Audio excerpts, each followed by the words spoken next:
Хятад улс манад эсэргүүцэл илэрхийлж их гүрний дээрэнгүү үзэл гаргаж байгаа дээр нь бид өөрсдөө энэ том боломжийг ашиглаж хөл дээрээ босож хөгжлийн зам дээр баттаая зогсох хэрэгтэй гэж бодож байна.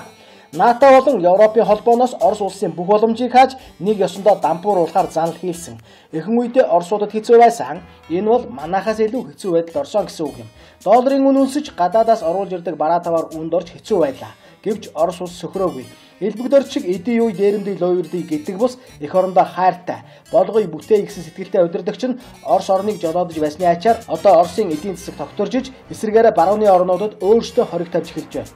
Microsoft болон бусад барууны програм хангамжаас бүх нийтээрээ татгалзаж таргалуулдаг өвчлийн их ундрах үе McDonald's бас бусад бүтээгдэхүүн үйлдвэрлэгч компаниудыг Оросоор шахан зайлуулж дайсагнагч үжил бүхий Турк зэрэг орнуудад хориг тавьснаар дотоодынхаа үйлдвэрлэлийг өсгөж чадлаа. Энэ бол болгоё гэсэн хүнд боломж харагддаг, болохгүй гэсэн хүнд шалтгаан олдгийн хамгийн том жишээ юм.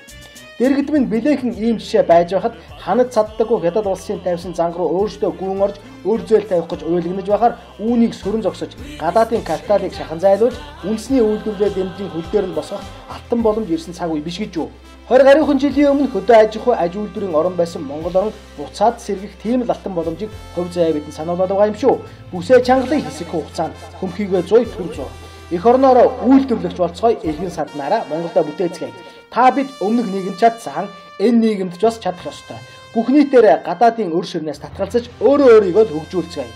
Засгийн газар улсын их хурл нь хятадууд зээл өхөө боллоо гэж уйлан донгодож суухын оронд ийм л гарц бодож болохыг уриалж байна. Одоо л яг цаг нь. Үгүй бол өвөр Монголын дараачих нь ар монголчууд бид болно.